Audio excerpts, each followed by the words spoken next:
talk about hair loss. Okay, then come with me. I know it's in here somewhere. I saw it. There it is. Someone left a comment on one of my videos.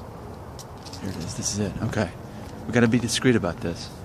So I made a video earlier this year called 49 years old, no hair loss, couldn't grow a beard.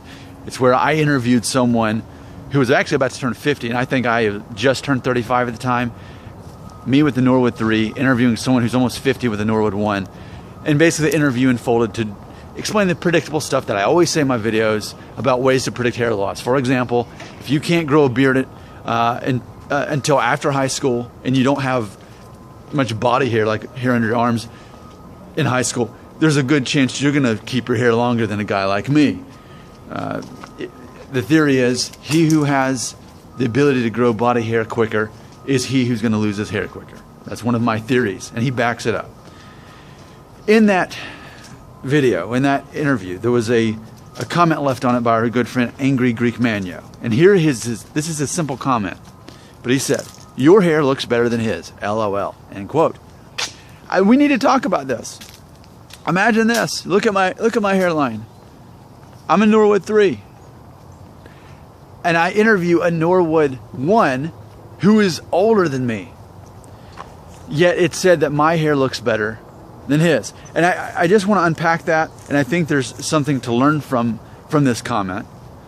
It's interesting to think that so many of my viewers and subscribers, what's really going on is that most of them are entering Norwood 1, where the hairline's starting to tilt back here on the sides and the temples.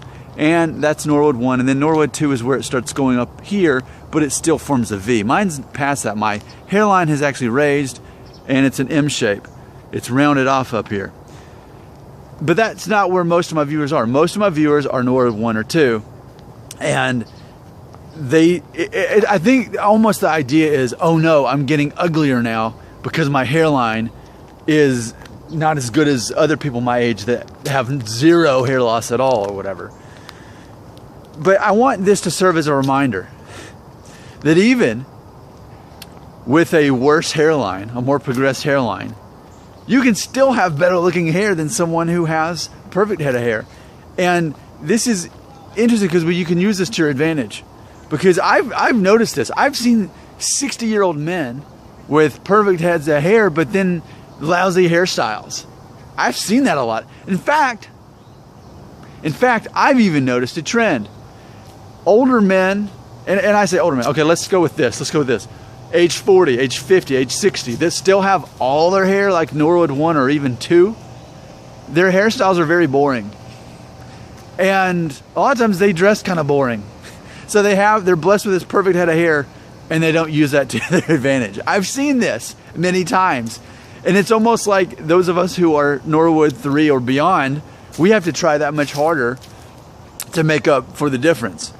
So, and I think largely we do that. Those of us who are aware and not freaking out about our hair loss, but just to notice, okay, I've got this going on. How can I deal with it? But I say this as a message of encouragement that even if you are more progressed in your Norwood stage than others, especially around your age, that you could still have actually better hair than they do, better looking hair, cooler hair than they do. Because a lot of times people who are blessed with the Norwood 1 or even 2 at age, they don't know what they got. They don't know how blessed they are to have that. So they don't have to try as hard.